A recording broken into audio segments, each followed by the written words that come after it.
तो आज जो है ये दो छोटी चीज़ों को समझेंगे पहले, इनर्शियल मास और ग्रेविटेशनल मास, ये क्या होता है, ठीक है ना।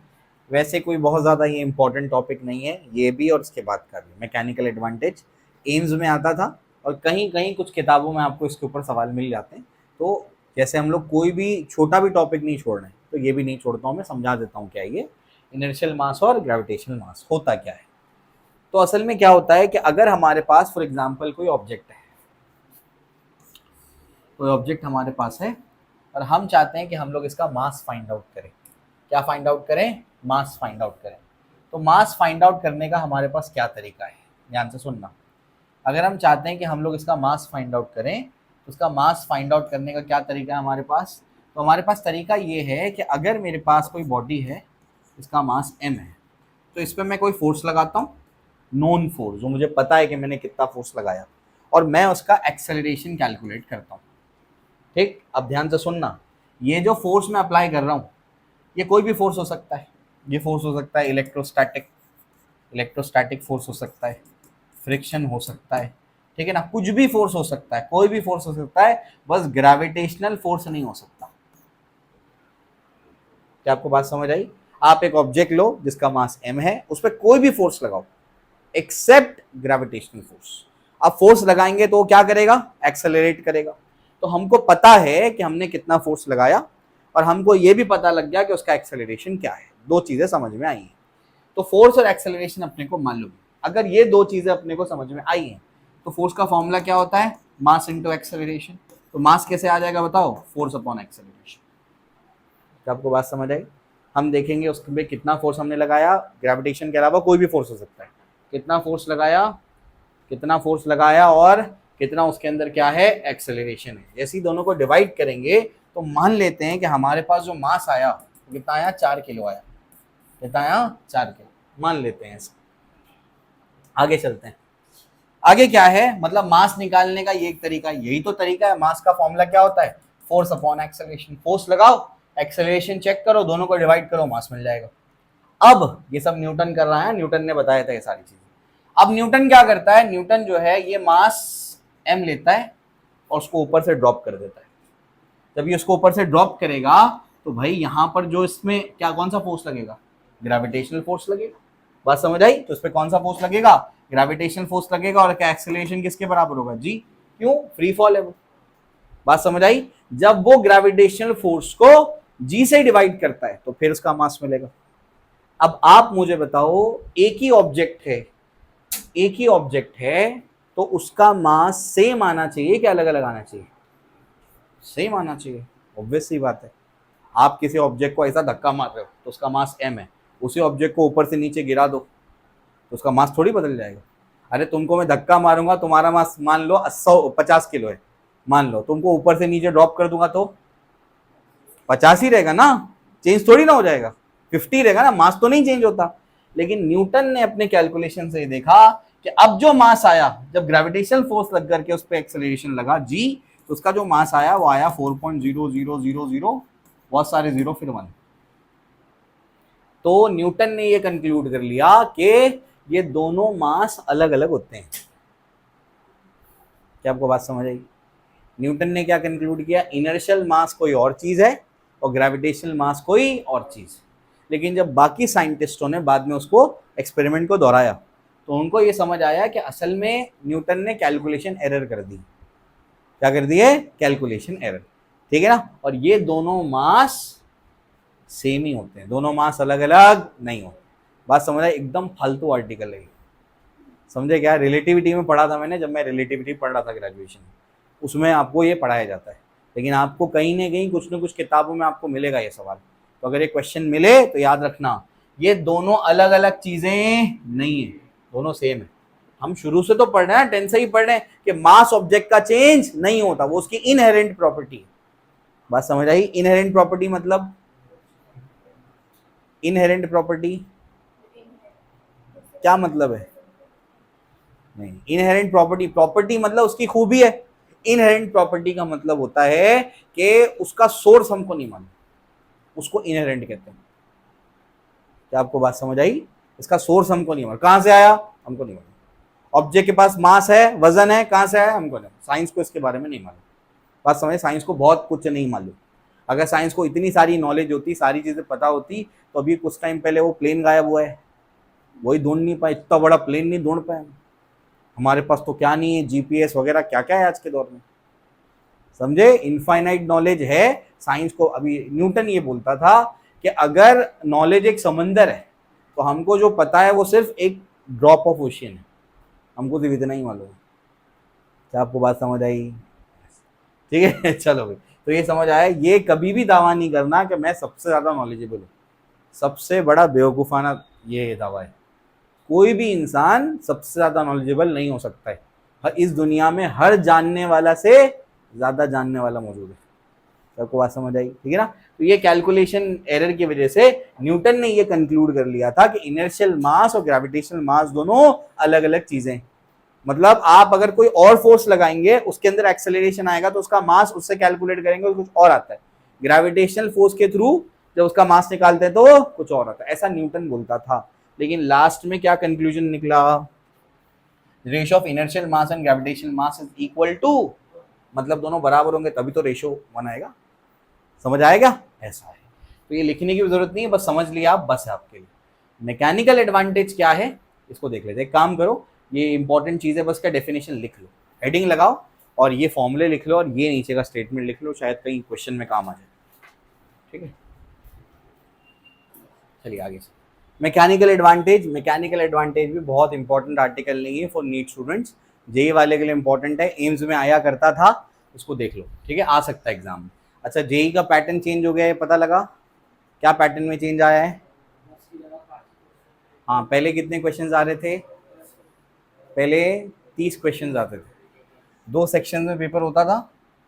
नीट वाले भी सुन लो, ऑप्शन खत्म होने वाला है पेपर में, ये वो ऑप्शन एंड कर देंगे वो लोग। ठीक है ना। चलो, पहले कितने क्वेश्चन करने पड़े थे? 15 में से 10 करने पड़ते हैं सेक्शन बी में। फिजिक्स की अगर बात करेंगे तो ऑप्शन खत्म हो जाएगा, उतने आएंगे 45 तो 45 करने पड़ेंगे, ऑप्शन खत्म। नीट में भी होने ही वाला है, आप समझ लो। पहले क्या होता था, जेई मेन का जो पेपर होता था उसमें सेक्शन ए होता था और सेक्शन बी होता था। सेक्शन ए में कितने क्वेश्चन होते थे? 20। सेक्शन बी में कितने होते थे? 10। 10 में से 5 करने होते थे। ठीक है ना, ऑप्शन होता था इसके अंदर। अब होंगे यहाँ पर सिर्फ 5 सवाल, कोई ऑप्शन नहीं है उसके अंदर। समझे, कोई ऑप्शन नहीं है। तो आपको अभी पहले 30 में से 25 करने पड़ते थे, अब 25 में से 25 करने, कोई ऑप्शन नहीं है पेपर के अंदर। बात समझ आए? अपने आप ही कट ऑफ डाउन हो जाएगा इससे। क्या होता था इससे? होता ये था कि जो बच्चे पढ़ने वाले बच्चे हैं वो क्या करते थे, पढ़ने वाले बच्चे अगर 10 सवाल देंगे उनको तो 10 के 10 आ रहे हैं, पूरे 10 सॉल्व कर लेते। लेकिन जो नहीं पढ़ने वाला बच्चा है उसको ऑप्शन मिल जाता। पढ़ने वाले बच्चे को तो 10 के 10 आ रहे थे, 10 के 10 के मार्क्स होते तो पूरे मिल जाते उसको। नहीं पढ़ने वाले बच्चे के पास क्या होता था? ऑप्शन होता था कि 10 में से कोई भी 5 कर लूँ मैं। आपको बात समझ आई? ऐसा है, तो अब अपने आप ही कट ऑफ डाउन हो जाएगा। ठीक है ना। जो नीट वालों ने किया है ना एनटी के साथ में, समझे, अभी वो चुन चुन के बदला लेने वाले जेई और नीट वालों से। तो नीट के बच्चों ने रिजल्ट के बाद जो हंगामा किया है ना, अभी वो चुन चुन के बदला लेंगे एनटी वाले। एनटी वाले एक तो पहले तो ये ऑप्शन खत्म कर दिया, दूसरा पेपर का लेवल तो मान लो कि पेपर का लेवल अब जाने वाला है। हाँ, बहुत डिफिकल्ट नहीं कर देंगे, लेकिन पेपर का लेवल जो आ रहा है कुछ सालों से उससे अप ही रहने वाला है। इसलिए इस बैच को बाकी बैचों से ज़्यादा ही पढ़ा रहा हूँ। मोस्ट प्रोबेबली इस बार के बैच को मैं एनएलएम में कंस्ट्रेंट मोशन भी पढ़ाऊंगा, कंस्ट्रेंट का भी सवाल करके जाओ। ठीक है, कोई बैच को नहीं पढ़ाता हूँ मैं, होता नहीं, नीट वालों को नहीं कराते जनरली, जेई वालों को कराते हैं, लेकिन इस बार करवाऊंगा मैं, कंस्ट्रेंट भी करके जाना। ठीक है ना। चलो भाई आइए, तो मैकेनिकल एडवांटेज क्या है? पिछले बैचेस में बोलता था कोई काम का नहीं है और आर्टिकल मत पढ़ो, इक्का दुक्का सवाल कराए तो कराए। इस बार फिर भी मैं ढूंढ ढूंढ के 4-5 सवाल लेकर आया हूँ कि अगर ये सवाल आ गया तो कैसे टैकल करना है, इसको देख लो। मैकेनिकल एडवांटेज होता क्या है इसको समझ लो। Ratio of load to be lifted and effort required for it is known as mechanical advantage. किसका रेशियो? 2 चीजों का रेशियो, लोड और एफर्ट। ठीक है ना। तो आसान भाषा में आउटपुट कितना मिला डिवाइड बाय इनपुट कितना था, इनपुट आपने कितना दिया। लोड मतलब जो उस पर फोर्स लग रहा है। आसान भाषा में क्या मतलब है इसका? जैसे हम लोग क्या करते हैं, कभी कोई कार को लिफ्ट करना है ना तो हम जैक लगाते हैं, उसमें जैक लगा करके क्या करते हैं, उसको लिफ्ट करते हैं। ट्रक भी उड़ जाती है, पता है ना, जैक लगा करके। फोर्स तो आप हाथ से लगा रहे हो, लेकिन इतनी बड़ी ट्रक उठा लिया आपने, समझे? तो आपका एफर्ट कम है लेकिन जो लोड है वो बहुत ज्यादा, उसका वेट तो बहुत ज्यादा होता है, और आपका एफर्ट वेट के बराबर है क्या उसके? नहीं। तो आपने कम एफर्ट से यानी कम इनपुट से क्या कर लिया? ज्यादा आउटपुट गेन कर लिया। इसको बोलते हैं मैकेनिकल एडवांटेज। समझे क्या? ऐसा है। तो कम इनपुट दे करके ज्यादा आउटपुट ले लेना, इसको क्या कहते हैं? Mechanical advantage. तो उसके दो फॉर्मुलेज है, दोनों आपको याद रखने हैं। लोड मतलब जो उस पर फोर्स एक्चुअली लग रहा है, तो उसका जैसे उसका वेट लग रहा है, और एफर्ट मतलब जो आपने लगाया। समझे क्या? तो ये दोनों के रेशियो को क्या कहते हैं? मैकेनिकल एडवांटेज कहते हैं। लिखो इसको, फिर इसके ऊपर क्वेश्चन देखते हैं। चलो, तो मैकेनिकल एडवांटेज के दो फॉर्मूले, लोड अपॉन एफर्ट या फिर आउटपुट अपॉन इनपुट, जो जैसे लग रिक्वायरमेंट होगी वैसे फॉर्मूले को यूज करेंगे। ठीक है ना? If mechanical advantage of a system is 5, find out effort required to lift a load of 100 newton. क्या आप लोग सॉल्व कर लेंगे? बताओ क्या आएगा? 20 आएगा? चेक कर लो। मैकेनिकल एडवांटेज कितना है? 5 है। फॉर्मूला क्या है? Load upon effort. अब क्या निकालना है आपको? एफर्ट निकालना। चलो 20। ठीक है ना? तो मैकेनिकल एडवांटेज का फॉर्मूला क्या है? Load upon effort. ये कितना है? 5 है। लोड कितना है? 100 है। एफर्ट अपने को निकालना है 5, तो ई का वैल्यू हो जाएगा 20 न्यूटन। इतना एफर्ट लगाना पड़ेगा। क्या तुमको समझ रहा है तुम क्या कर रहे हो? क्या कर रहे हो बोलो? तुमने एफर्ट कितना लगाया? 20 न्यूटन का, और तुमने कितना लोड उठा लिया? 100 न्यूटन का। Mechanical advantage. बात समझ आई? ठीक है ना? तो वो मशीन वगैरह यूज करके ये ऐसा पॉसिबल है। ठीक है, चलो आगे जा करके फ्लूइड्स में भी आपको पढ़ाऊंगा मैं, जब आप लोग हाइड्रोलिक लिफ्ट के बारे में पढ़ेंगे। ठीक है ना? मैंने क्या बोला था? चीटी रख के हाथी उठा लेंगे। समझे? बहुत इंटरेस्टिंग है वो, आगे जाके पढ़ेंगे, पास्कल्स लॉ से रिलेटेड है वो आगे। ठीक है, चलो आगे चलते हैं। हाँ, ये भी एक सवाल है, देख लो। A student is able to lift a bag containing books of 20 kilogram weight by applying a force of 5 kilogram weight। अब खुद समझो क्या लोड है, क्या एफर्ट है, बोलो। ये 5 किलोग्राम वेट क्या है? एफर्ट है। और 20 किलोग्राम वेट क्या है? लोड है। तो आपको मैकेनिकल एडवांटेज निकालना। समझे? ऐसा है। ठीक है, मतलब 4 गुना ज्यादा आपने वेट उठा लिया। ऐसा है, जितने एफर्ट है उससे 4 गुना ज्यादा। चलो कॉपी कर लो फटाफट से।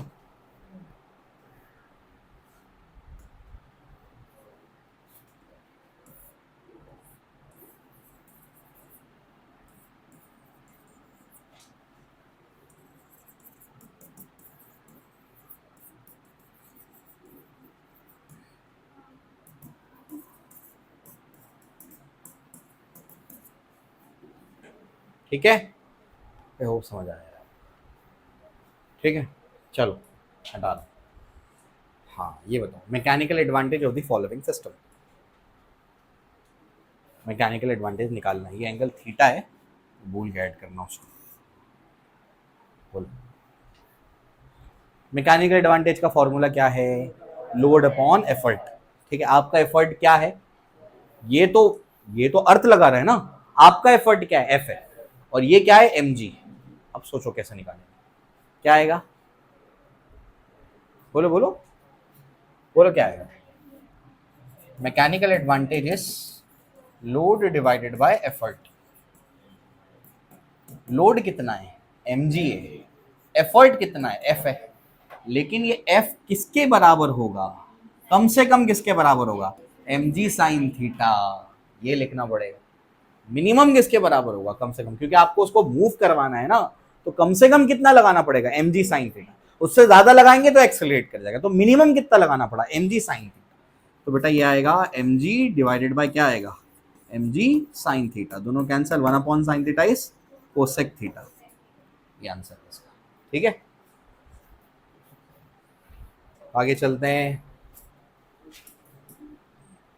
चलो ये सवाल है, मैकेनिकल एडवांटेज ऑफ सिंगल पुली निकालना है। एफर्ट कितना है? एफ है। लोड कितना है? M G. अरे एम जी लोड, लोड मतलब फोर्स है, तो M G is the load. चलो बताओ।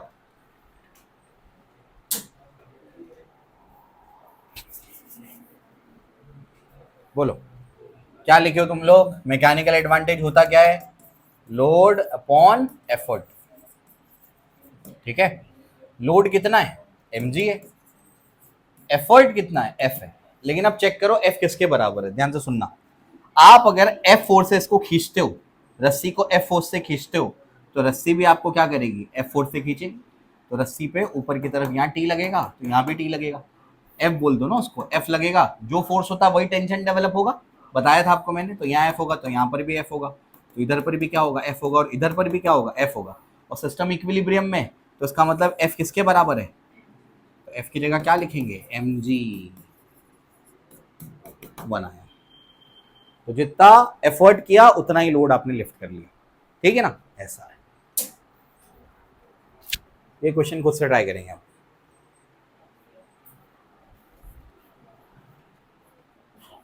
मैकेनिकल एडवांटेज क्या होता है, load upon effort, load divided by effort, यही होता है। लोड कितना है, mg है, एफर्ट कितना है, f है। अब चेक करो कि f किसके बराबर है, चेक करो, यहाँ आपने f से खींचा तो इसने आपको f से खींचा, है ना, तो इधर भी f हो जाएगा, इधर भी f हो जाएगा, समझ गए क्या, इधर f हो जाएगा, फिर इधर पर भी क्या हो जाएगा, f हो जाएगा, समझ आ रहा है क्या।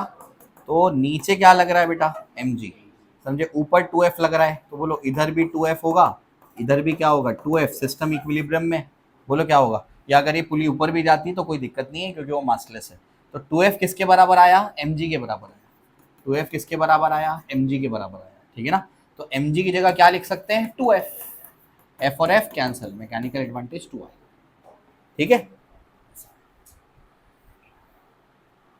चलो आई होप आपको ये क्लियर है। इसका बताओ, हाँ एक और सवाल जोड़ा था मैंने, इसको भी ट्राई कर लो।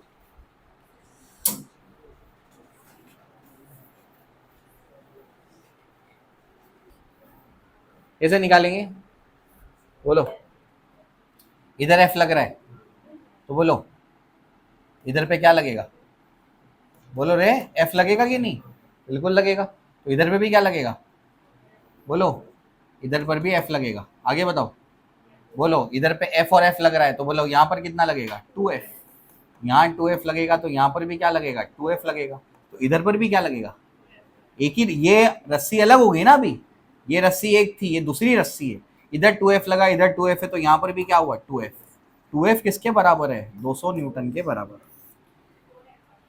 हाँ हाँ sorry 4f total, 2f total में मतलब मिला के कितना है, 4f, तो 4f किसके बराबर है, 200 न्यूटन के बराबर। मैकेनिकल एडवांटेज क्या होगा, बोलो load divided by effort, load कितना है बोलो 200, सही है, एफर्ट कितना लगाया था तुमने, f, f किसके या 200 किसके बराबर है, 4f, तो 4f डिवाइडेड बाय f, दोनों कैंसिल, क्या बचेगा। अब तुमको एक इंपॉर्टेंट चीज बताता हूँ इसमें, ठीक है, ध्यान से सुनना, ये सवाल और वो बैग वाला सवाल, आंसर कितना आया था चेक करो, दोनों में आंसर 4 आया था, ये एक्चुअली 2 अलग सवाल थे ही नहीं है, मॉड्यूल का क्वेश्चन है, मैंने क्या कर दिया उसको 2 सवाल बना दिए, मैंने एक में सिर्फ स्टेटमेंट दिया, तो सिर्फ स्टेटमेंट दे देगा तो उससे निकालना बहुत ईजी हो जाता है, और दूसरे में क्या कर दिया, क्वेश्चन में मैंने डायग्राम अलग करके बनवा दिया उससे, दोनों सेम सवाल है, बात समझ आई, ठीक ना। चलो भाई कॉपी कर लो उसको। बाद इक्विलिब्रियम शुरू होता है, अभी इक्विलिब्रियम क्या है इसको पढ़ते हैं फिर आगे चलते हैं। तो इक्विलिब्रियम का मतलब क्या है, ध्यान से समझना, ठीक है, इक्विलिब्रियम का मतलब क्या। तो अभी तो हम लोग असल में इक्विलिब्रियम 2 टाइप के होते हैं, एक होता है ट्रांसलेशनल और एक कौन सा होता है, रोटेशनल, ये आगे के चैप्टर में सीखेंगे, अभी हम लोग ट्रांसलेशनल इक्विलिब्रियम की बात कर रहे हैं। तो जब हम लोग बात करेंगे इक्विलिब्रियम की, तो बेटा इक्विलिब्रियम का मतलब बॉडी पर फोर्सेस लग तो रहे, बॉडी पर फोर्सेस लग तो रहे, लेकिन इन सारे फोर्सेस का अगर वेक्टर सम किया जाए तो नेट फोर्स मिला करके क्या आएगा, इसको बोलते हैं इक्विलिब्रियम। बात समझ आई, कौन कौन से स्टेटमेंट पढ़ करके हमको समझेगा कि बॉडी इक्विलिब्रियम में, वो आगे लिखा है मैंने, लेकिन पहले हम लोग ये समझ लेते हैं कि इक्विलिब्रियम का मतलब क्या है। क्या मतलब है इक्विलिब्रियम का, F net is equal to 0, अगर ऐसा है मतलब बॉडी इक्विलिब्रियम में।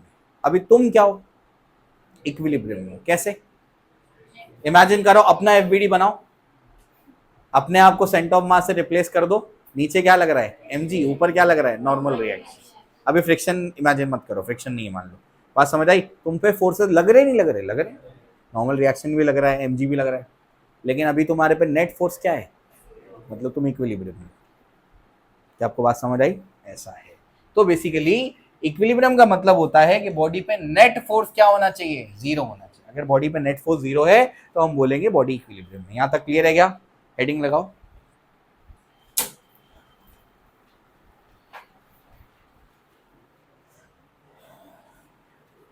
ट्रांसलेशनल इक्विलिब्रियम, ट्रांसलेशनल इक्विलिब्रियम,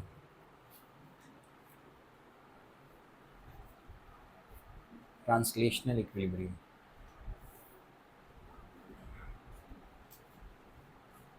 ठीक है, तो कंडीशंस फॉर ट्रांसलेशनल इक्विलिब्रियम वो तो आपको समझ ही जाता है। तो इक्विलिब्रियम का मतलब ये नहीं है कि बॉडी पे फोर्स नहीं लग रहा है, फोर्स लग रहा है, लेकिन सारे फोर्स का अगर वेक्टर सम करेंगे तो जीरो आएगा। इसको बोलते हैं बॉडी का इक्विलिब्रियम। अब कंडीशन यहाँ तो लिखी हुई है, लेकिन उससे बेटर कंडीशन बनी लिखी हुई है कि आप कैसे समझेंगे कि बॉडी ट्रांसलेशनल इक्विलिब्रियम में। तो क्वेश्चन में शॉर्ट में समझ लेते, 4 पॉइंट है बस। क्वेश्चन में अगर लिखा हो बॉडी का एक्सेलरेशन जीरो है, एक्सेलरेशन जीरो मतलब F net zero, F net बराबर एम ए होता है, ए जीरो मतलब एफ नेट जीरो, वही मतलब है। या तो क्वेश्चन में बोलेगा बॉडी रेस्ट पर है, रेस्ट पर है मतलब तब भी क्या है वो इक्विलिब्रियम में। या तो बोलेगा वेलोसिटी कांस्टेंट है। अब ये इंपॉर्टेंट है, बच्चा समझता है इक्विलिब्रियम मतलब F net zero, F net zero मतलब बॉडी क्या होगी, रेस्ट पर होगी, नेट फोर्स जीरो हो गया। नहीं, यही तो न्यूटन का फर्स्ट लॉ बोलता था। न्यूटन का फर्स्ट लॉ क्या कहता है, बोलो?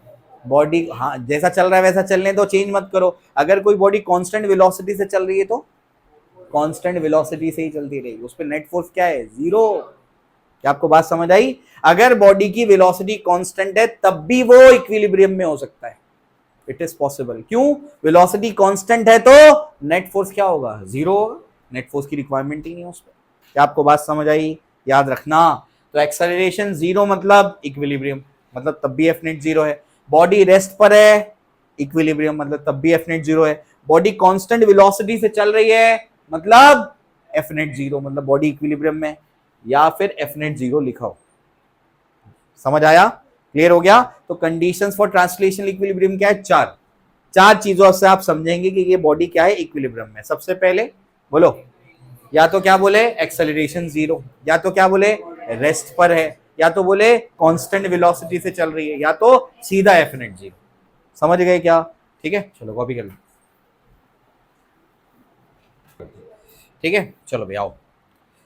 तो अब ध्यान से सुनना, कोई बॉडी अगर इक्विलिब्रियम में है तो जरूरी है क्या वो रेस्ट पर ही होगी? जरूरी नहीं है, वो कांस्टेंट वेलोसिटी से चल रही है तब भी इक्विलिब्रियम में हो सकता है। चलो भी क्लियर है। अब क्या बोलता है, resultant of given forces is zero. ये चारों फोर्सेस मिला करके रिजल्टेंट क्या आ रहा है, जीरो। इसका मतलब क्या हुआ, बोलो? अरे इक्विलिब्रियम में उस पे बॉडी पे 4 फोर्सेस लग रहे हैं, लेकिन सब मिला करके नेट इफेक्ट क्या हो रहा है, जीरो हो रहा है। बात समझ आई? मतलब बॉडी क्या है, इक्विलिब्रियम में। बॉडी इक्विलिब्रियम में मतलब क्या हुआ, बोलो? एफ नेट क्या हुआ, जीरो हुआ। एफ नेट का वेक्टर सम क्या हुआ, बेसिकली जीरो हो गया। अगर ऐसा है तो अपने को क्या करना पड़ेगा, अपने को इन फोर्सेस का वैल्यू निकालना। किसका निकालना है, F3 का और F4 का। अगर ऐसे 4 फोर्सेस आपके सामने है, सबसे आसान तरीका है राइट वाले इक्वल्स टू लेफ्ट वाले, ऊपर वाले इज इक्वल्स टू नीचे वाले, फोर्सेस को पहले इक्वल कर दो, सीधा आंसर आ जाएगा। ठीक है ना? चलो भाई, अब यहां पर समझ में आ रहा है ऊपर वाला फोर्स कौन है, नीचे वाला कौन है? तो F3 का सीधा वैल्यू मिल गया। F3 कितना आ गया, 40 न्यूटन। एक आंसर आ गया। ठीक। अच्छा, एक और चीज, ये एक सेकंड, ये टेढ़ा फोर्स भी तो है ना, पहले रिजॉल्व कर लेना। उसका एक कंपोनेंट इधर आएगा, बोलो इधर से कितना आएगा, बोलो ये कितना होगा, 30 cos 30।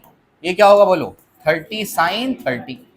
30 cos 30 कितना होगा, बोलो कितना हो जाएगा, cos 30 कितना होता है, cos 30 इज √3/2, तो कितना हो जाएगा 15 √3 न्यूटन। इसका बताओ जल्दी से, ये आ जाएगा 15 न्यूटन। सही है ना? ऐसा है। अब इसको सॉल्व कर लेते हैं, पहले टेढ़े वेक्टर को रिजॉल्व कर लेना वरना गड़बड़ हो जाएगी। अब बताओ अब वाले कौन कौन से, जल्दी बोलो, अब वाले कौन कौन से, बोलो? ऊपर वाला फोर्स इक्वल्स टू नीचे वाला फोर्स। ठीक है ना? ऊपर वाला फोर्स कौन है, जल्दी बताओ? F3 और F3 प्लस 15। नीचे वाला फोर्स कौन है, 40। 40 है ना नीचे तो सिर्फ। अब बताओ F3 क्या आएगा, बोलो जल्दी से? 40 - 15 कितना आ जाएगा, 25 न्यूटन। अब आया F3। सही है। अब बताओ यहां पर क्या लिखना पड़ेगा, राइट वाले फोर्स इक्वल्स टू लेफ्ट वाले फोर्स। तो राइट वाले force is equal to left वाले फोर्स। राइट वाले फोर्स कौन है? 15√3। लेफ्ट वाला फोर्स कौन है? F4। सीधा आंसर इसका। क्लियर है क्या? Direct answer. यहाँ लामीस थ्योरम लगाने मत सोचना, अभी सिखाऊंगा बाकियों को क्या है। वो कब लगता है? जब तीन कॉन्करेंट और कोप्लेनार फोर्सेस होंगे, बॉडी इक्विलिब्रियम में होगी, तब लगेगा। अभी बताता हूँ, ठीक है ना। आगे चलते हैं। हाँ, ये सवाल है, कितने फोर्सेस लग रहे हैं? 4। क्या बोला है? Body is in equilibrium. तो अगर इक्विलिब्रियम में है बॉडी, 3 से ज्यादा फोर्स अगर आपको नजर आ रहे हैं, तो क्या तरीका है? बोलो, राइट वाले इक्वल्स टू लेफ्ट वाले, अब ऊपर वाले इक्वल्स टू नीचे वाले। चलो, सबसे पहले क्या करना? टेढ़े फोर्स को रिजॉल्व कर लेना। इसमें टेढ़ा फोर्स कौन है बताओ? इंक्लाइन प्लेन है नहीं, टेढ़ा फोर्स कौन है? इसमें टेढ़ा फोर्स है F1, क्योंकि इंक्लाइन प्लेन पे ये होता है एक्सिस, बताया था मैंने। बस समझ आई? एक्सिस जब ऐसे लगाएंगे आप, तो यहाँ लगाओ एक्सिस, तो अब देखो ये टेढ़ा फोर्स हो गया। क्लियर है ना? ये भी ये वाला भी टेढ़ा ही है, इसको भी रिजॉल्व करना। ठीक है, चलो आगे। तो F1 cos 60, ठीक है ना। परपेंडिकुलर वाला कौन सा आएगा बोलो? ये जाएगा परपेंडिकुलर ना, ये जाएगा। देखो, अच्छा सुनो, ये सेकंड, ये वापस 10 को कर लेते रिजॉल्व। पहले 10 को रिजॉल्व करेंगे तो बताओ क्या आएगा, ये बताओ। अच्छा, एंगल क्या बनेगा वो समझ रहा है क्या? ये कितना बनेगा? 60। तो यहाँ कितना बनेगा? 30, क्योंकि 90। बोलो, ये क्या बनेगा? 10 cos 30। ये क्या बनेगा? 10 sin 30। समझ गए क्या? ठीक है, अब F1 को रिजॉल्व करो, एक ये कंपोनेंट, एक वो कंपोनेंट, समझे ना। एक इधर कंपोनेंट बनाना F1 के लिए, F1 का एक कंपोनेंट इधर आएगा, एक कंपोनेंट इधर लेना। ठीक है, अलोंग द इंक्लाइन और परपेंडिकुलर द इंक्लाइन। उल्टा नहीं ले सकते, समझ में आ रहा है ना। F1 बाहर चले जाएगा, उन दोनों के बीच में बनना चाहिए F1। ये बताओ क्या बनेगा? F1 cos 60। ये क्या बनेगा? F1 sin 60। ठीक है ना, अब हो जाएंगे बैलेंस। यहाँ वाले इक्वल टू वहाँ वाले, ऊपर वाले इक्वल टू नीचे वाले।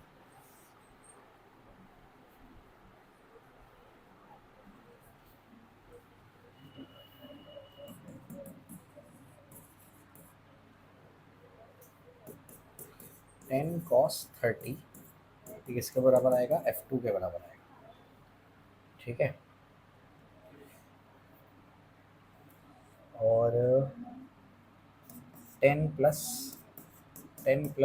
F1 sin 60 किसके बराबर आएगा? ये आएगा 10 sin 30 के बराबर। ठीक है, 10 को रिजॉल्व कर दिए तो ये जा चुका है, F1 को रिजॉल्व कर दिए तो ये भी जा चुका है। ठीक है, चलो भैया बताओ क्या आ रहा है। यहाँ से F1 मिल जाएगा, फिर वहाँ सब्स्टिट्यूट करके F2 मिल जाएगा।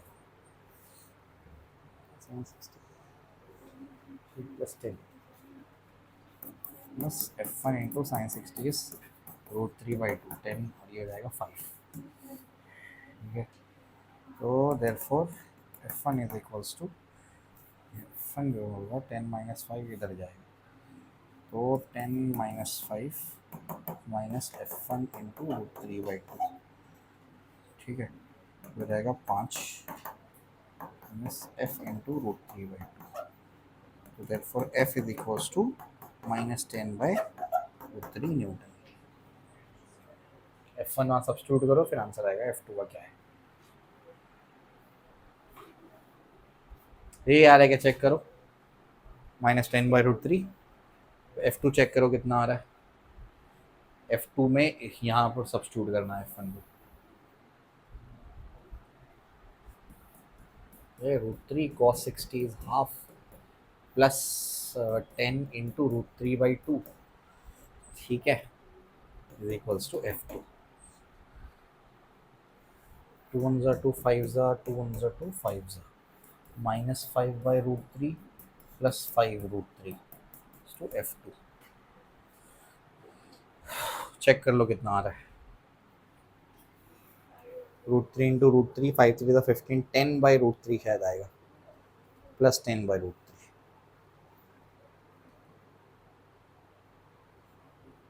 चलो इसको सॉल्व करो। Given system is in equilibrium, find value of T1 and T2।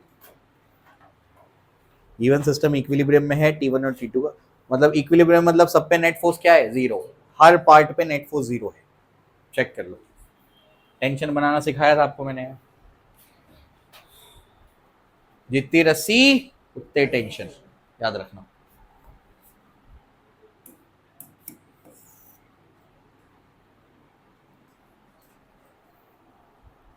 ऊपर क्या है, T1 है, इधर पे लगेगा, देखो ये एक रस्सी है ना, तो यहाँ तो T1 ही लगेगा, ये दूसरी रस्सी है तो यहाँ T2 लगेगा, और साथ साथ में वेट भी तो लगेगा इसका 40 न्यूटन, है ना।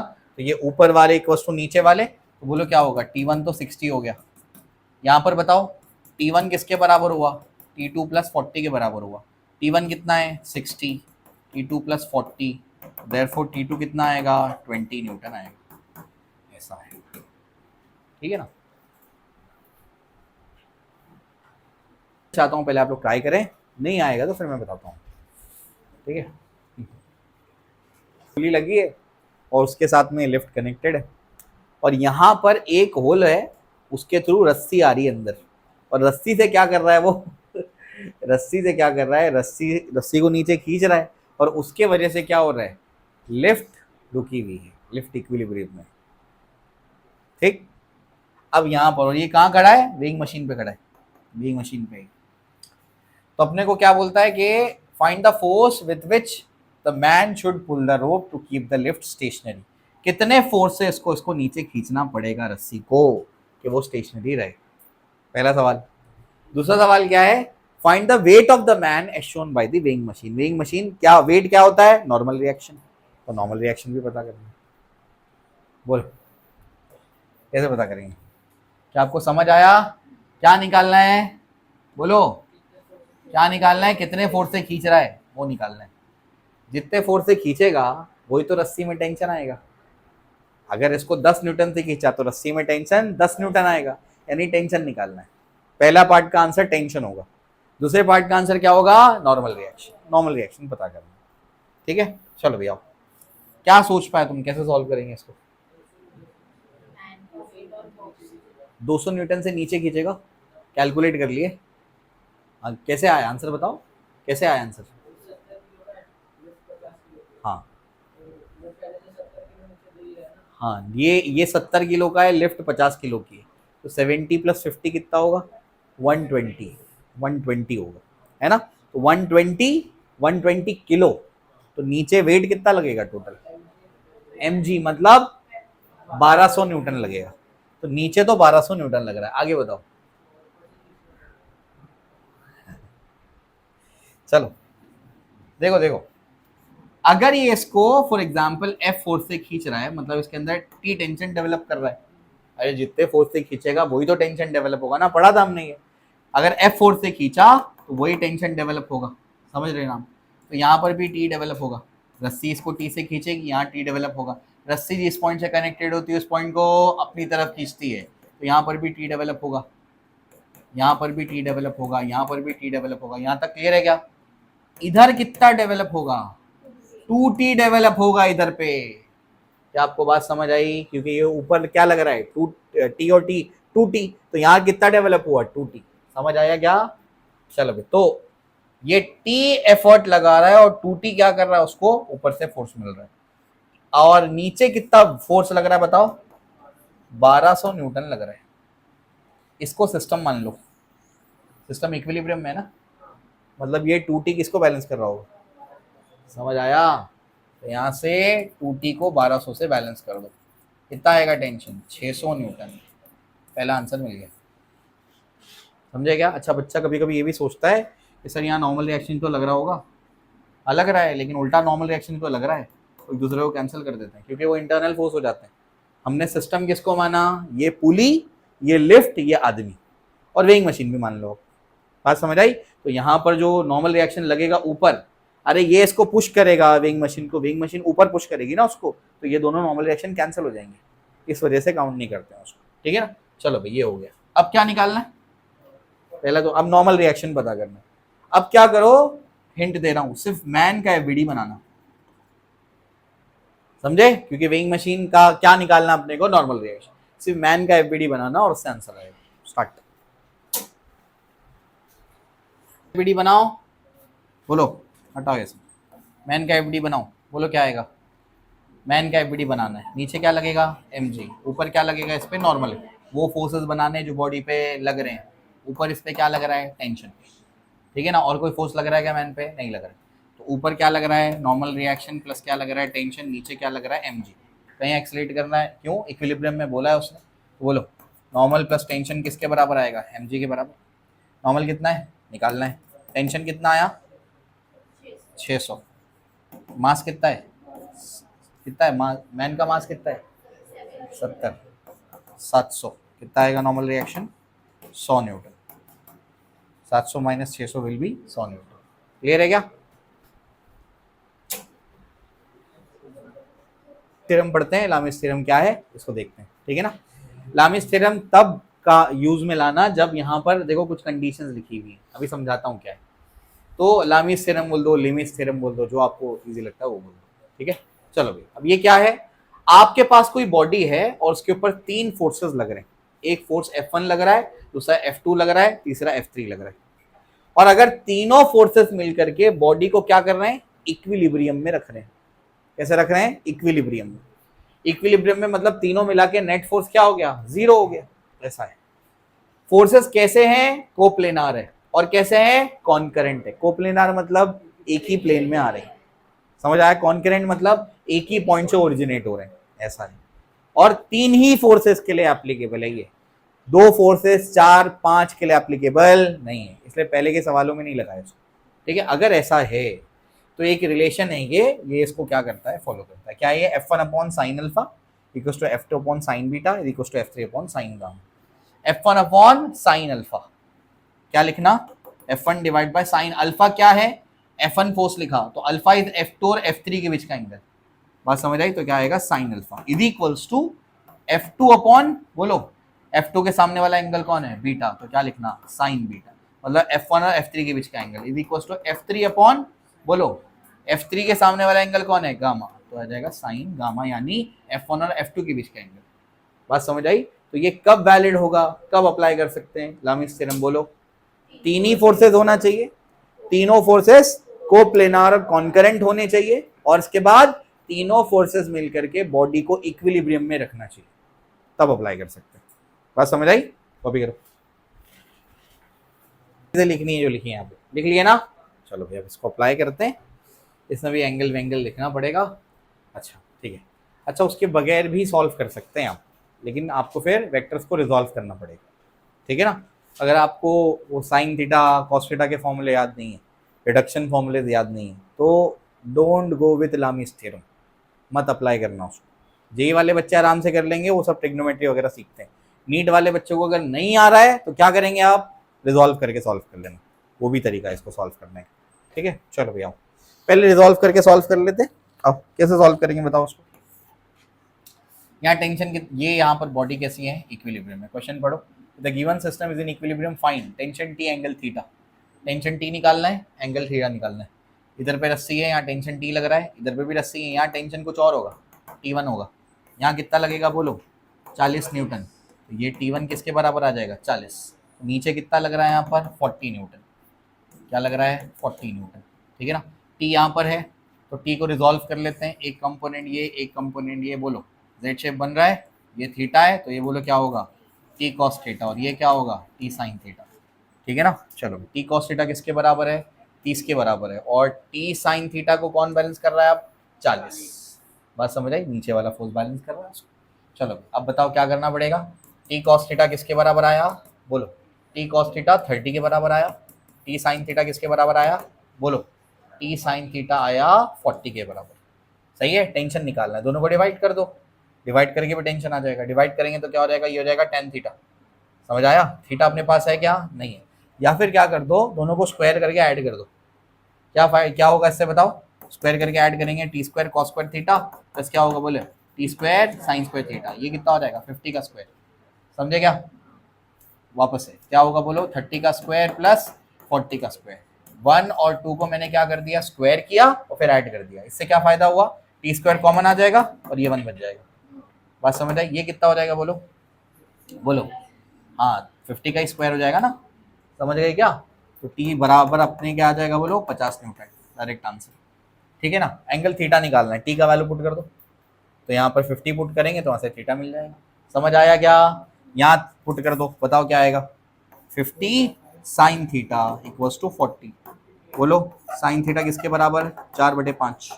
4/5 मतलब 53 डिग्री है ना, तो theta is equals to 53 degree. ऐसे सॉल्व करेंगे। क्लियर है क्या?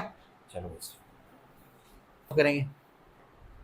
बोलो ये हो गया आपका F1, बोलो ये हो गया F2, ये हो गया आपका नीचे इधर पे 40 न्यूटन, ये क्या हो गया F3। इसको भूल जाओ। बोलो क्योंकि एफबीडी बनाते टाइम, एफबीडी जब आप बनाते हैं तो उस पर डायरेक्ट जो फोर्स लग रहे हैं वही बनाते हैं, तो इनडायरेक्ट है ना, तो इसको हटा दो, 40 न्यूटन डायरेक्ट लगा है ना वैसे। तो अब बताओ कैसे लगाएंगे, क्या करना पड़ेगा, फॉर्मूला बताओ। बोलो 3 फोर्सेस हैं, तीनों कोप्लेनार और कॉनकरेंट है, तीनों मिलकर के सिस्टम को इक्विलिब्रियम में रखें, मतलब तीनों कंडीशंस फुलफिल्ड है। इसका मतलब लामिस थ्योरम लगेगा। लामिस थ्योरम क्या कहता है? बोलो F1 upon sine alpha equals to F2 upon sine beta is equals to F3 upon sine gamma. सही। अब अगर इसको F1 बोला है तो F1 अगर बोलता है तो साइन अल्फा लिखना पड़ेगा। F1 क्या है? T है, divide by sine alpha. Alpha अगर F1 बोला है तो अल्फा इज F2 और F3 के बीच का एंगल। F2 F3 में एंगल कितना है? 90, तो ये बनेगा साइन 90। F2 कितना है? 30। अब बताओ F2 अगर लिख दिया तो बीटा क्या होता है? F1 और F3 के बीच का एंगल। ये एंगल पता करना पड़ेगा। हाँ बोलो कितना आएगा जल्दी, देखो देखो ध्यान से, ऐसे ऐसे बनाओ। ये अगर थीटा है तो ये भी थीटा बना, और ये 90 बना, तो ये वाला एंगल टोटल कितना बना? 90 प्लस थीटा। तो sine 90 plus theta is equal to, तीसरा फोर्स कौन है? F3। F3 कितना है? 40 डिवाइडेड बाय F3 अगर लिखा तो फिर क्या करना पड़ेगा? F1 और F2 के बीच का एंगल, ये वाला एंगल चेक करना पड़ेगा। कैसे निकालेंगे? बोलो जल्दी से। देखो ये ऐसे है ना, ये थीटा है तो ये क्या बनेगा? 180 माइनस थीटा। ऐसे सोचना पड़ेगा, साइन 180 माइनस थीटा। सही है। अब बताओ साइन 90 क्या होता है? 1, ये तो t अपॉन 1 बना। 30 divide by sine 90 plus theta, second quadrant. Second quadrant में साइन पॉजिटिव होता है, 90 है तो साइन का कॉस बनेगा, cos theta. 40 divide by 180 minus theta, second quadrant. Second quadrant में साइन पॉजिटिव होता है, 180 आए तो साइन का साइन ही रहेगा। समझे क्या? ठीक है ना। आप उसको सॉल्व करो, इक्वेट करो, आंसर निकालो। चलो वो इक्वेट कर लो। बोलो इन दोनों को इक्वेट कर लो, बताओ क्या होगा? साइन थीटा उधर जाएगा है ना, sine theta by cos theta हो जाएगा, और ये क्या हो जाएगा? 40/30 हो जाएगा। समझा क्या? अरे समझे क्या किया मैंने? साइन थीटा को उधर भेज दिया, 30 को उधर भेज दिया मैंने। अब ये दोनों कैंसिल हो गया, 4/3 टेन थीटा। कौन सा एंगल पे आता है चेक करो, कितने पे? 53 पे आता है क्या? 4/5 डिवाइड बाय 3/5 साइन, हाँ 53 पे आएगा, तो थीटा कितना आ जाएगा? 53 डिग्री। थीटा मिल गया। इस थीटा को यहाँ पुट कर दो या वहां पुट कर दो, टेंशन आ जाएगी। बात समझ आई? क्लियर है? वैसे है, यही मैंने बोला कि अगर ये सब आता है एंगल निकालने, अगर आप सोच पा रहे इतना और ये सब आपको अच्छे से आता है तभी अप्लाई करना है इसको, वरना रिजॉल्व करके निकाल लेना। ठीक, रिजॉल्व करने में मास्टर हो जाते हैं आप यहाँ तक आते आते। ठीक है, रिजॉल्व से आसान। इसको सॉल्व करो। लामिस थ्योरम लगेगा क्या? बिल्कुल लगेगा भाई। ये बॉडी है, इधर पे टेंशन लग रहा है T1, इधर पे क्या लग रहा है? बोलो T2, इधर पे क्या लग रहा है? T3 बोल दो उसको। बात समझ आई? एंगल पता कर लो, एंगल क्या आएगा। क्या आप इजीली एंगल निकाल पाएंगे क्या? बताओ इधर पे एंगल कितना बनेगा? ये 90 नहीं, कितना बनेगा बोलो? अरे तीनों मिला के कितना होगा? 180, 180 माइनस 60 तो कितना होगा? 120। तो ये 120 आ गया। इसका एंगल बताओ। बोलो सुनो सुनो, यहाँ से ऐसे बना दिया करो। ठीक है, बोलो 90 है ये कितना होगा? 30 जेड शेप, ये 30 है तो ये भी 30, 30 प्लस 90 120, कितना आएगा ये? 120। और ये सर्कल टोटल मिला के कितना होता है? 360, तो ये कितना हुआ? 240, ये भी कितना आएगा? 120। बात समझ आई? स्टार्ट। यहाँ पर लामिस थ्योरम से ज्यादा इजीली आंसर आ जाएगा, सब कैंसिल हो जाएगा, तीनों टेंशन बराबर आ जाएंगे।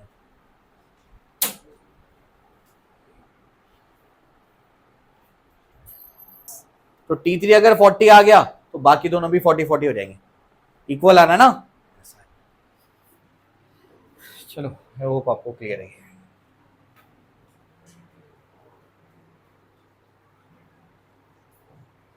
चलो हटा रहा हूं मैं, चलो इसको सॉल्व करो। रामेश थ्योरम से आ जाएगा क्या, चेक करो। आ जाएगा, बिल्कुल आ जाएगा। कोप्लेनार कॉन्करेंट, तीन फोर्सेस इक्विलिब्रियम बोला है। ठीक है, एंगल पता कर लोगे, बोलो एंगल यहाँ पर बताओ, एंगल कितना आएगा। 37 53 कितना हुआ टोटल मिला के, ये मिला के 90 हुआ, तो ये कितना बना फिर 90, तो ये 90 डिग्री हो गया। फिर ये एंगल पता करना है, ये एंगल पता करना है, बोलो जल्दी से।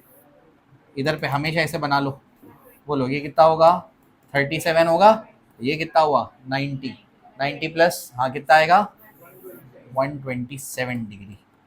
अजीब एंगल है ये वाला। फिर कितना आएगा फिर 360 में से दोनों को माइनस कर देना, बात समझ आई, ऐसा है।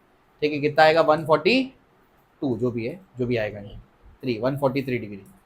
ठीक है ना। लेकिन इसमें बहुत अजीब एंगल है ये, इसको निकालना मुश्किल होगा। कैसे बोलो, T1 क्या आएगा बोलो, साइन 127 है ना। क्या लिखना पड़ेगा उसको, 90 प्लस 37, तो 90 प्लस 37 लिखना ज़्यादा बेटर है इसके लिए। T2 डिवाइड बाय क्या आएगा बोलो, बोलो अरे बोलो।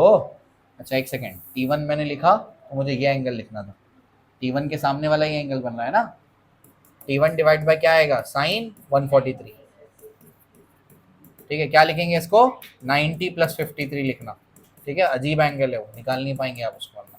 उसके बाद T2 जब लिखेंगे तो ये एंगल लिखना पड़ेगा, है ना। तो T2 के सामने वाला, T2 जब लिखेंगे तो T1 और T3 के बीच का एंगल लिखना पड़ेगा। तो क्या लिखेंगे, साइन बोलो 90 प्लस 37, सही है ना, इज इक्वल टू T3 क्या होगा बोलो, T3 लिखेंगे तो ये लिखना पड़ेगा, क्या लिखना पड़ेगा, साइन 90। ठीक है ना, ऐसा है। ऐसे लिख देता हूँ मैं इसको। ये वाला एंगल है 90 प्लस 37, ये वाला एंगल है 90 प्लस 53 डिग्री। चलो आंसर बताओ। ऊपर 3 नीचे और ये 50, 5 1 जा 5 10 जा, यानी T1 आया 30 न्यूटन। वैसे T2 निकाल लो फिर।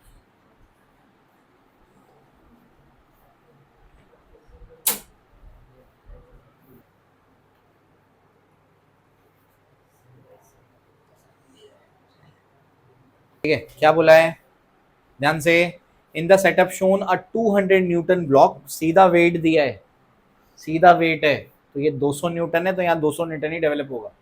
Is supported in equilibrium with the help of strings and a spring all knotted at a point O. ठीक है ना, गांठ मार दिए पॉइंट ओ पर। एक्सटेंशन द स्प्रिंग 4 सेंटीमीटर का है। Force constant of the spring is closest to. ठीक है ना। अब एक बात आपको यहाँ पर समझनी है कि यहाँ पर जो है, यहाँ पर कितना लग रहा है, ये 200 न्यूटन। तो इस पॉइंट का जब एफबीडी बनेगा तो यहाँ तो 200 न्यूटन आ गया, यहाँ पर टेंशन आ गया, कितना टेंशन है मालूम नहीं। इधर पे कौन सा फोर्स आ गया, एफएसपी आ गया। क्या आपको बात समझ आई। स्टार्ट, 3 फोर्सेस लग रहे हैं ना, निकालो बताओ कितना आएगा, एंगल पता करो, आंसर आएगा 90 प्लस 37, 90 प्लस 43 या 90। तो जब मैं एफ एस पी लिखूँगा divided by F S P लिखूँगा तो साइन एंगल मुझे लिखना पड़ेगा ये दोनों का, 90 प्लस 53। जब मैं टेंशन लिखूँगा तो एंगल लिखना पड़ेगा इन दोनों का, साइन 90 प्लस 37। और जब मैं 200 न्यूटन लिखूँगा तो मुझे एंगल लिखना पड़ेगा उन दोनों का, तो साइन 90। ठीक है ना। चलो भाई, साइन 90 प्लस 53 एफ एस पी हो जाएगा cos 53 T divide by cos 37, 200 divide by 1। ठीक है, तो यहाँ से अपने को निकालना ये है, इन दोनों को इक्वेट कर देते हैं। अच्छा निकालना क्या है, फोर्स कांस्टेंट, मतलब क्या निकालना है, के का वैल्यू फाइंड आउट करना है। ठीक है, चलो भाई, एफ एस पी क्या होता है, के एक्स होता है, ध्यान रखना है। एफ एस पी क्या होता है, के एक्स होता है। एक्स कितना है, 4 सेंटीमीटर है वो, और बाकी तो ऐसा ही में है, तो मीटर में कन्वर्ट करना उसको। कॉस 53 कितना होगा, 3/5, ये हो जाएगा 200 के बराबर। ठीक है, तो के इज इक्वल्स टू, ये हो जाएगा 4 into 10⁻⁻2 divided by 3 into 5 equals to 200। ठीक है ना, 4 1 जा 4 5 जा 0 जा 5 वन जा 5, 10 जा, ठीक है। के का वैल्यू आ जाएगा 30 इंटू 10⁻², ठीक है, तो आ जाएगा 3000 न्यूटन पर मीटर, ये आंसर आएगा इसका, ठीक है।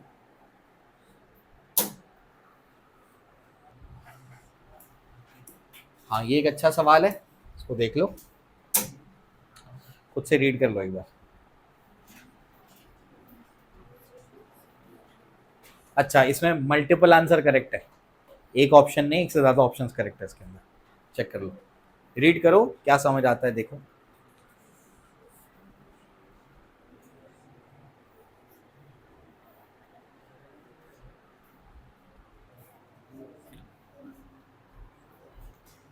Sphere, metal sphere is hung by a string fixed to a wall.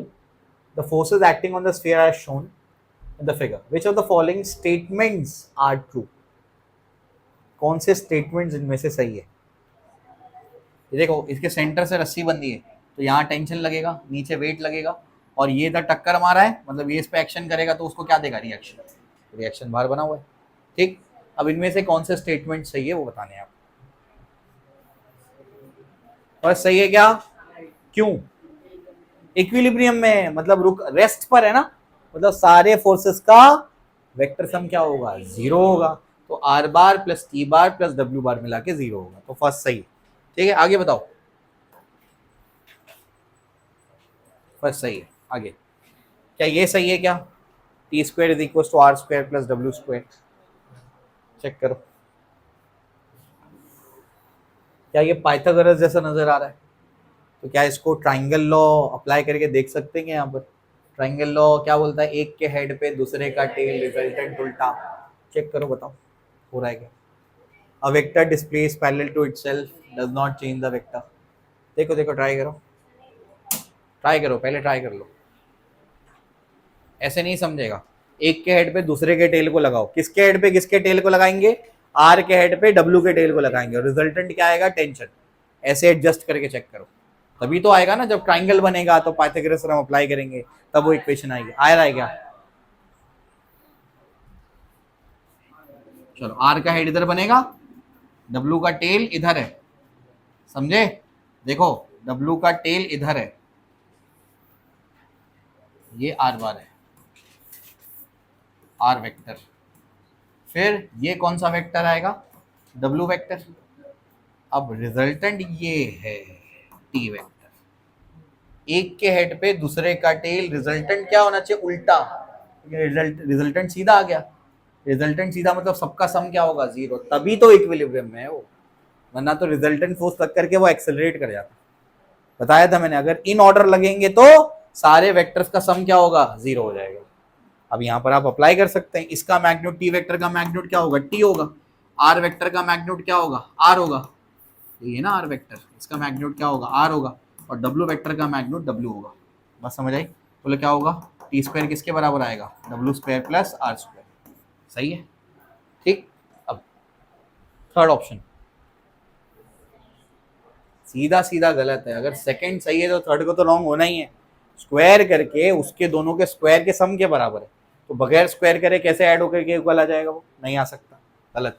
उसके बाद बताओ, बोलो, R equals to W tan theta, बोलो, R equals to W tan theta, सही है गलत है? थीटा यहाँ पर कौन सा एंगल है वो बता दो। आर वेक्टर को इधर लगाओ, सही है, ये वेक्टर इधर आ गया, आर वेक्टर आ गया, डब्ल्यू वेक्टर को कैसे लगा दो, या इसको आगे लेकर के ये ही बढ़ा दो, क्या ये थीटा बन जाएगा क्या? चेक करो, चेक करो, ये थीटा बन रहा है क्या? R equal to W tan theta बनेगा क्या इससे? टेन थीटा निकालो, अरे बोलो, टेन थीटा निकालो, क्या आएगा? अपोजिट अपॉन एडजेसेंट, तो बन रहा है बिल्कुल R equal to W tan theta, समझे क्या? तो ऐसे लगाना था, ये एंगल वो थीटा है यहाँ से, तो ऐसे सॉल्व करेंगे, इसका मतलब ये भी सही है, उसमें 3 ऑप्शन सही है। क्लियर है क्या? चलो भाई, आई होप समझ में आया है, ठीक है। चलो कॉपी कर लो उसको जल्दी। हाँ, ये भी एक अच्छा सवाल है, ठीक है। चलो, इसकी क्लियर इमेज मिल गई थी गूगल पे, चेक कर लेना, आप भी ढूंढेंगे, मिल जाएंगे आपको image. Bird with mass m purchase eight the middle of a stretch string, ठीक है ना। तो ऐसे ये क्या कर रहा है, एक स्ट्रेस्ड स्ट्रिंग है, उसके सेंटर में आकर के क्या कर रहा है, पर्च कर रहा है, ठीक है ना। अब क्या यहाँ मतलब झूल रहा है, समझ लो। At the middle of stretch string show that tension in the string is given by T is equal to mg/2 sin theta. ये टू प्रूफ वाला क्वेश्चन है, ऐसा क्वेश्चन तो आना नहीं है, लेकिन वो ऑप्शन में कहीं ना कहीं आपको दे देगा। आपको बात समझ आई? बच्चे पूछते हैं ऑप्शन क्यों नहीं लगा देते हर क्वेश्चन का। ऑप्शन अगर लगा दूंगा तो बच्चे को पूरा क्वेश्चन सॉल्व करने की आदत नहीं रह जाती, तो तुक्का मानना शुरू कर देते हैं। बात समझ आई? सब्जेक्टिव क्वेश्चन लगाने का रीजन ये है कि बच्चा पूरा क्वेश्चन एंड तक सॉल्व करे, आंसर तक पहुंचे, ठीक है ना। चलो आगे। तो अश्यूम that each half of the string is straight. ये जो स्ट्रिंग है ये ऐसी कहीं से मुड़ी नहीं है, बिल्कुल स्ट्रेट है, ये मान लिया। चलो भाई ट्राई करो। इसको क्या मान लेना, पॉइंट ऑब्जेक्ट।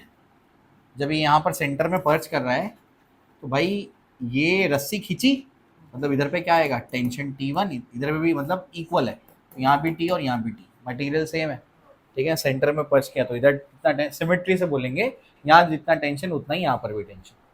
क्लियर है? अब सॉल्व करो उसको। अब कुछ नहीं है, बस फोर्स बैलेंस करना। रुका हुआ है ना, मतलब सारे फोर्स एक दूसरे को बैलेंस करना है। नीचे क्या लगने वाला है, mg लगने वाला है। अब टेंशन टेढ़ा है, टेढ़ा वेक्टर देखते ही पागल हो जाओ, है ना। बोलो भाई, दो कंपोनेंट बना लो उसके। बोलो, एक ये कंपोनेंट, एक ये कंपोनेंट। ये देखो थीटा है तो ये भी थीटा बनेगा जेड शेप से, तो ये क्या बनेगा, टी कॉस थीटा। ऊपर क्या बनेगा, टी साइन थीटा। सेम वही, बोलो इसके दो कंपोनेंट आएंगे, ये क्या हो जाएगा फिर, बोलो टी कॉस थीटा, है ना। तो ये ऊपर क्या बनेगा, टी साइन थीटा। अब ये दोनों एक दूसरे को कैंसिल कर देंगे, तो ऊपर वाले फोर्स नीचे वाले फोर्स को बैलेंस करेंगे।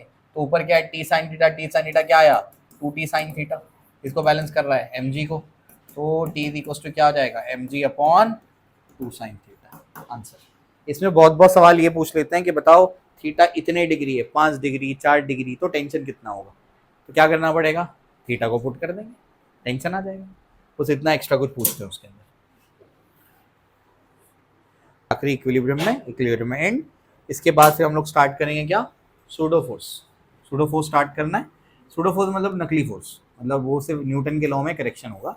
सूडो फोर्स देखेंगे, उसके बाद कंस्ट्रेंट मोशन एक एक्स्ट्रा टॉपिक, एटलीस्ट एक ग्लिम्स दे दूंगा उसके में, ताकि बेसिक आइडिया हो कैसे सॉल्व करते हैं उसको। बहुत ज़्यादा डिटेल भी नहीं पढ़ना उसको, थोड़ा बहुत पढ़ेंगे उसको, ठीक है। इसको सॉल्व कर लो। आखिरी सवाल, इक्विलिब्रियम एंड क्या है, 0। अब यहाँ पर जो यहाँ पर ये कॉन्टैक्ट में है ना, तो सबसे पहले नॉर्मल रिएक्शन बनाओ उसमें। नॉर्मल रिएक्शन कैसे बनेगा इस पर बोलो, ये कॉन्टैक्ट में। नॉर्मल रिएक्शन हमेशा क्या होता है, इसको परपेंडिकुलर होता है। बात समझ आई? और नॉर्मल रिएक्शन कहाँ जाएगा, इसको परपेंडिकुलर है, ये टेंजेंट है, तो उसका मतलब वो रेडियस के लॉन्ग होगा, क्योंकि tangent is perpendicular to the radius. कोई भी टेंजेंट कोई भी रेडियस को परपेंडिकुलर नहीं होता है, स्पेसिफिक टेंजेंट स्पेसिफिक रेडियस को परपेंडिकुलर होता है ना। तो नॉर्मल हमेशा इसको परपेंडिकुलर होगा, तो सेंटर की तरफ यहाँ पर n1 होगा और यहाँ पर सेंटर की तरफ क्या होगा, n2 होगा। बात समझ आए? अब इसको रिजॉल्व करना पड़ेगा, फिर सारे फोर्सेस बैलेंस करने पड़ेंगे, ठीक है। अब चेक करो ऊपर कितने फोर्स लग रहे हैं, नीचे कौन कौन से फोर्सेस है, चेक करो, बताओ क्या करेंगे, बताओ जल्दी से इसके अंदर। बोलो, नॉर्मल रिएक्शन है, नॉर्मल रिएक्शन का एक कंपोनेंट ये, दूसरा कंपोनेंट ये। बताओ ये क्या बन रहा है, क्या ये जेड शेप बन रहा है? अरे बोलो रे, ये जेड शेप बन रहा है कि नहीं? जेड शेप बन रहा है ना, मतलब ये 53 है तो ये 53 होगा, समझे क्या? अगर ये 53 है तो ये कितना होगा, 37 होगा। बात समझ आई? फिर इसके कंपोनेंट बनाओ, क्या होगा, n1 cos 37, ये क्या होगा, n1 sin 37। ठीक है, ठीक है। नीचे इस पे क्या लग रहा होगा, mg, m क्या है 5, तो कितना लग रहा होगा फिर 50, नीचे 50 न्यूटन लग रहा है। अब ऐसे ही n2 को रिजॉल्व करना, तो उसका देखो ये कंपोनेंट जो आएगा वो एक दूसरे को कैंसिल कर देंगे, इसका ये और इसका ये, हॉरिजॉन्टल कंपोनेंट कैंसिल कर देंगे, वर्टिकल वाला जो भी साइन कंपोनेंट आएगा वो दोनों मिल करके किसको बैलेंस करेंगे, 50 को। ऐसे सॉल्व करना है इसको, ठीक। चलो आंसर बताओ अभी, n2 को खुद से रिजॉल्व करो।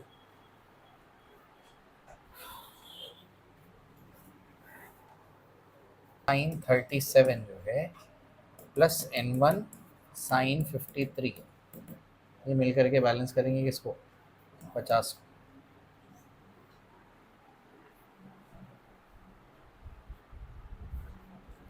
चलो ट्राई कर लेंगे घर पे, इसको ट्राई कर लेना। एक क्वेश्चन और बता देता हूँ बस मैं जल्दी से, ऐड किया था मैंने, शायद मैं इसको भेज नहीं पाया आज। ये क्वेश्चन क्या है, कुछ कुछ किताबों में मिलेगा। अच्छा, ये कुछ भी और सॉल्व करने से पहले, जब आप टेस्ट के लिए तैयारी कर रहे हैं, कुछ भी और सॉल्व करने से पहले आप नोट्स को पहले सॉल्व करें।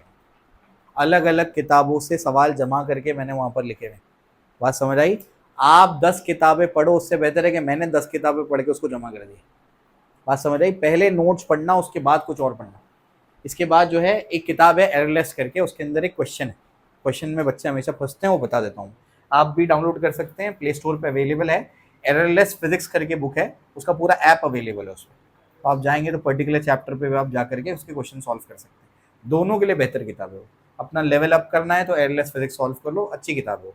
ठीक है, चलो भाई। तो उसके अंदर एक क्वेश्चन है, पॉल जी हिविट का एक्चुअली ये क्वेश्चन है, और ये क्वेश्चन उस किताब में भी है, और वो पॉल जी हिविट ने एक्सपेरिमेंट करके भी बताया है वो। ठीक है, पॉल जी हिविट जो है साइंटिस्ट है, वो फिजिसिस्ट है। एक ब्लॉक है जिसका मास m है, ऊपर 2 रस्सियां हैं ABCD, उसके ऊपर एक रस्सी, इसके नीचे एक रस्सी। सवाल ये होता है कि अगर हम CD वाली रस्सी पे सडन फोर्स लगाते हैं तो कौन सी रस्सी टूटेगी, AB या CD? सडन फोर्स लगाते हैं, सडन जर्क वर्ड इस्तेमाल किया उसने, CD। क्यों? क्योंकि फोर्स वहां तक ट्रांसमिट होने का टाइम नहीं मिला उसको।